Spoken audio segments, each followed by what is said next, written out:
aðgerðaráætlun offitu í landinu.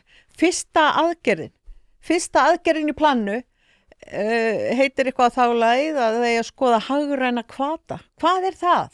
Hvað haldið að verði skoða þar? Annað en að hækka skatta á óhollustu vöru og slíkt, eins og maður hefur skynjað að til skoðunar. Það ekkert verið að stoppa, sko. Það verður alveg örugglega næst. Reynt að þá búið til eitthvað starfshóp sem á að skoða það hvort það sé að nýta sem sagt hagræna hvata sem mann grunar að séu þá að ég setja aftur á sykurskatt og slíkt og reyna að stýra, það þessi forræðishyggja, reyna að stýra neyslu með forræðishyggju, bara eins og Samfylkingin ekki í Reykjavík, á að banna pulsupartí og pizzur unnar kjötvörur í skólum. Þetta einhvern veginn alltaf þessa vegu, þessi forræðishyggja allt umlíkjandi. Væri ekki bara hægt að hafa svona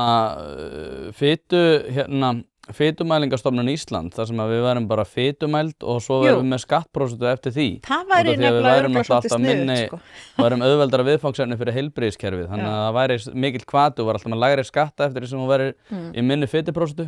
Var ekki það ekki laus?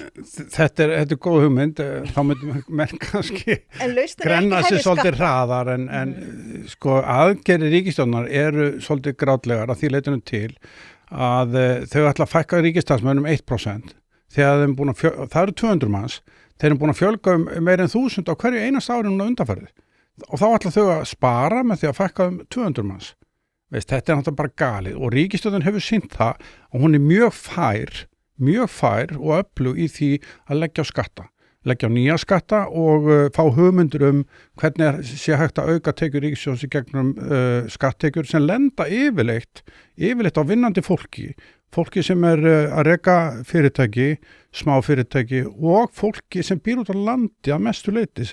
Því að margir af þessum skattum sem ríkisstjórnin hefur fundið upp á undanförnum hefur einmitt farið og lent á duglegasta fólkinu og fólk út á landi. Meira heldur en öðrum.